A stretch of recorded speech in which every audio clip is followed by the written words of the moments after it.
Welcome to episode 25 of Let's Play Civilization 3 Play the World. We've reached the quarter-century mark on these videos, which is pretty cool. Also, technologically speaking, we've reached about the halfway point of the game, because we're about to enter the industrial ages. Probably this will be the last video entirely within the Middle Ages. Now, as you see, we're sending another elephant soldier to take care of that city there, hopefully, in our next turn. After all, it was only left with a spearman with one defensive point. That should be pretty easy to take care of. Also, we are fortifying our elephant soldiers in that city, preparing for an assault on Kyoto. And there's a musket man walking around who's very dangerous. One thing, if you notice, there's a road between Kyoto and the city we failed to capture. I only found out about that road when our troops became close enough to see it. Since that road is there, that means that Kyoto had access to saltpeter, which means they probably have musketmen. That just means it's ever more important to beef up our forces in that area to prepare even more forces for the attack than I originally thought was necessary. To fortify them there, you probably can't see, but we have our settler there. We're going to form a new city on the heels of the Japanese capital. Now fortify these guys. A lot of injured people. For a nation as weak as they are, the Japanese have sure been putting up a fight. And, oh, here we go again. Well, that was kind of predictable. And a longbowman comes out of nowhere, attacks the 4-hit point elephant soldier we had, and kills him. The Mongols are sending their soldiers across our territory and Celtic territory. And you see where that worker is standing in the Celtic territory? That is a railroad. Something that will become extremely important. It comes with a tech we will see at the beginning of the industrial era, not very far from now. We definitely want those railroads. Right, this city we have out there, since it's not going to be able to build a worker, I'll build a temple. I mean, I could disband the city, but that just means the Mongols are going to put a new city there, so I try to take the city, and I succeed in not killing him. Huh. I guess that's not really succeeding, but I find that they've managed to produce another spearman, which means that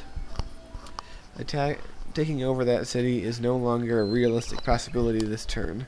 So, tail tucked between my legs, I have to send all those guys back to Nagasaki to get healed up, which will take a few turns in itself, and try the whole damn thing again. But hey, sometimes war has setbacks, even when you're winning, so I guess that will just have to wait. So we're upgrading these soldiers and preparing our invasion force. A lot of war in this game is actually moving soldiers around. It's a lot of logistics. Logistics play a very major part in this game. It's kind of realistic, because I guess that's true in real wars as well. Now, I settle New Lahore right here, right on the heels of the capital. It's pretty much as tight as I can pack these cities without them actually being right on top of each other. I usually prefer somewhat distant city placement, but what they had was ridiculous.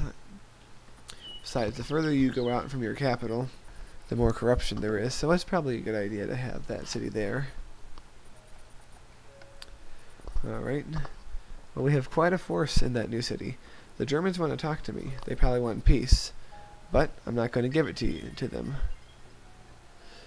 Now, the Koreans want to talk to me.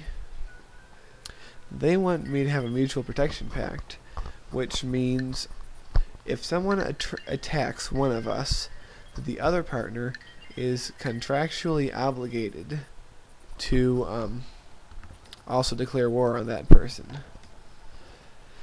I don't really want to enter into that because, I mean, if the Koreans declare war on the Celts, for instance, I'd have to fight them, and I suspect the Celts might still be more powerful than us.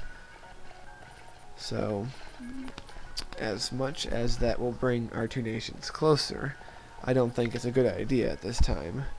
In fact, I rarely ever use that, except when I feel that invasion from someone else is imminent, and I don't want to have to pay for an alliance. It's pretty good then, but that's just about the only time. Alright, a number of more war elephants. I'm letting a bunch of the inner ring cities off with making a bank, because since our golden age is old... Oh, by the way, that city, New Koigensburg, I guess it is now controlled by the Koreans, which means they're making advances against the Germans, which means one of two things. The combined power of the Celts and the Koreans are overwhelming the Germans, or the Germans really aren't as strong as they look. Now, I don't know that for sure because I don't have any troops over there, but the Germans have a lot of small cities, you know, 1 or 2 citizens, so they're actually weaker than we think, probably. But, the Germans wanted to make peace with me, but I can't make peace with them until 20 turns have passed after their original declaration of war. And the reason why that is because that was the term of the treaty I had with the Celts and with the Koreans. If I break those treaties, they're never going to forgive me, and they're not going to want to form a treaty with me again, which would be a major problem if I find myself in a war with someone else, and I need help. So, best just to let the clock run out on that treaty before signing peace with Germany. Now, some of these cities more further out, I don't really want to... I mean, by the time they produce a warrior elephant, the war would be over, so I'm just having them produce more domestic-oriented things. And just have him fortify there. Anyway, that's the end of this video.